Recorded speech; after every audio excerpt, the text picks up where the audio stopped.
Hello all, in this video we will see the current that is provided by the ESP chips, basically the GPIO current, and what are the different applications that we can use them. So if we see in the market from ESP Expressive, there are two main modules which are in existence, right? One is ESP8266EX, which is predominantly a Wi-Fi based chipset with no BLE option.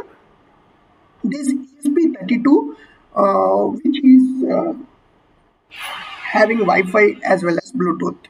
So this ESP32 is widely used in the Node MCU module, which is extensively used by hobbyists and engineers. Let us talk about the GPIO currents of these modules.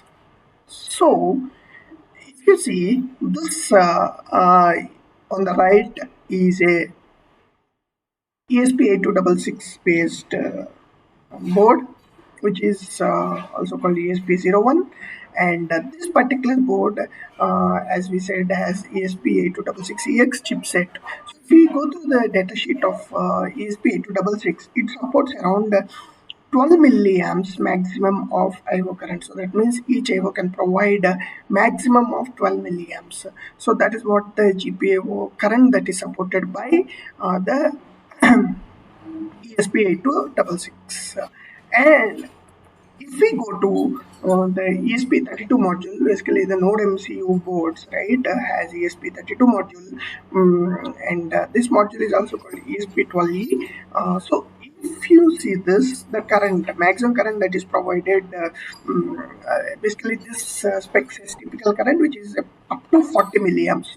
So ESP8266 can provide IO current of 12 milliamps. ESP32 modules can provide up to 40 milliamps. Now, if we see what are all the different peripherals that can be driven with these, we will only consider ESP8266. For example, we can drive an LED, we can drive a MOSFET base, which consumes very less than MOSFET or BJT based drives, and we can use various sensors. If the sensor is drawing too much of current, we can use external supply for the sensor, and the drive can be from or the input,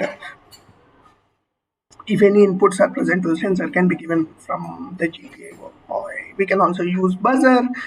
We can also use 2 cross 16 LCD without backlight. Backlight consumes around 20 milliamps of current, and the other pins all combined together doesn't consume more than 2 to 3 milliamps. So safely we can use the pins to connect to 2 cross 16 LCD. So these are the various options that can be various loads that can be connected to the GPU.